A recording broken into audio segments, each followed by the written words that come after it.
Hello everyone, it is Wednesday, and that means it's time for my weekly Crack-A-Pack video. Right now that means Amonkhet, and we're going to go ahead and open this, and we're going to talk about what the best pick in this pack is for limited purposes. So let's go ahead and do that. Our first common is Retcrop Spearmaster. He's a perfectly fine card. I play him in a lot of white decks, and I feel okay about him. The 4/1 first striker isn't bad. He does die to any -1/-1 counter, which can be obnoxious, but he's still all right, and I play him in most white decks, but I don't really want to first pick him. There's got to be something better than that in here. Next, we have Hieroglyphic Illumination. Similarly, I'd play this in basically any blue deck. It has one mana for cycling, which makes it very playable on its own, but you can also choose to draw 2 cards with it. It's sort of a split card where you get to decide what you want to do with it, like a lot of the cycling cards are, and I like that a lot. Next, we have Fling, which I don't really like at all in this format. It doesn't have enough sacrifice synergies. If this format had a bunch of creatures who did stuff when they died, it would be great, but there's hardly any of them. So Fling is not actually that good, and I actually think it's basically unplayable in this format. Next common we have is Mighty Leap, a reasonable combat trick. Not much more than that. It's good in a white aggro deck. That's about all there is to say about it. Our next card is Quarry Hauler. I like this card a lot. I'd play it in any green deck, and I think right now it's our first pick. It's close between it and Hieroglyphic Illumination. For 4 mana, you get a 4/3, which is a great rate in limited, and you get to do some things with counters that you have in play or that your opponent has in play. You can add -1/-1 counters to things, you can add brick counters to things, you can subtract -1/-1 counters from things, even loyalty counters if you happen to have a Planeswalker. So Quarry Hauler for me is what I want right now.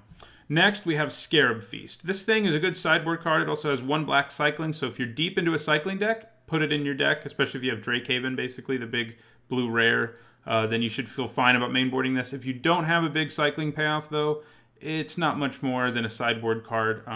It is good at getting rid of problematic embalmers and cards with Aftermath. Next, we have Impeccable Timing, which I think is a very underwhelming removal spell. Not one I play most of the time, unless I haven't gotten any other removal, basically. It's a little bit better, I think, in an aggressive deck than it is in a deck that wants like real removal, though. So that's worth keeping in mind.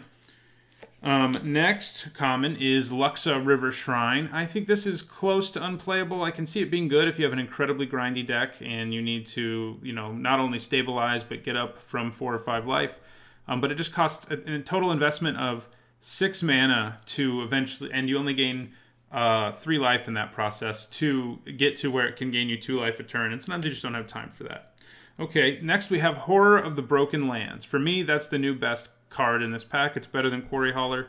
It's 5 mana 4/4, which isn't great, but it has 1 black cycling, which is nice. Means it can be useful on turn 1 and on turn 5, and it's also a decent cycling payoff as it turns itself into a 6/5 when you cycle or discard a card. So it's a very good aggressive card. Next common is Evolving Wilds. You play this in a lot of decks. If you see them, especially mid-pack, it's usually worth taking them because being able to splash means you can splash some off-color bombs. But I don't usually like first picking them, not in this format. There's some formats where, the best deck is multicolored in 3 or 4 colors, in which case it gets a little better. Next, we have Watchful Naga as our first uncommon. I'm not a huge fan of this card. It just, a lot of the time, is just a 3 mana 2/2 that will draw you a card, which normally would be good, but that is 3 mana 2/2s that draw you cards are usually good because they can then trade for something. Watchful Naga won't necessarily. Sometimes you just have to chump attack with it, ram it into your opponent's 3/3 to draw the card. So you're basically paying 3 mana to draw a card. And that is a terrible rate, especially in a set filled with cycling. Next, we have Sacred Excavation. Sacred Excavation is a very good card if you really get there on cycling. Not worth first picking. It's the kind of card that will wheel because there aren't going to be enough people at the table who have like 10+ cards with cycling.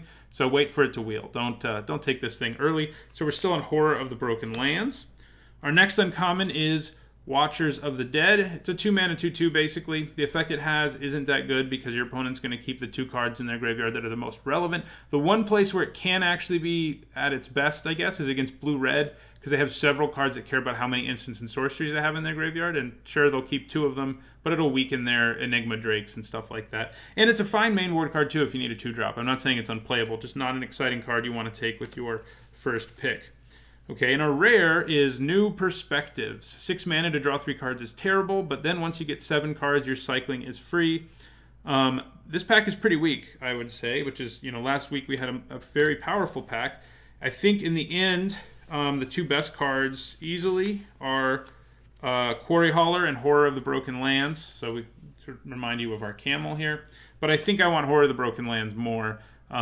It can be played in any black deck. Even if you get 0 other cards with cycling, it's got so much upside because it can be used at any time, basically. You can cash it in for a card early, and in the later game it gives you a 4/4 body. So I think Horror of the Broken Lands, this was a weak pack. Let me know in the comments what you would have first picked. Also, a reminder that if you post in the comments below that you'd like to be entered in a giveaway, you can win all the packs that I open this month, in the month of May, on these Crack-A-Pack videos. So make sure to enter if you have not yet. So thanks for watching, and I'll see you guys next week for another Crack-A-Pack.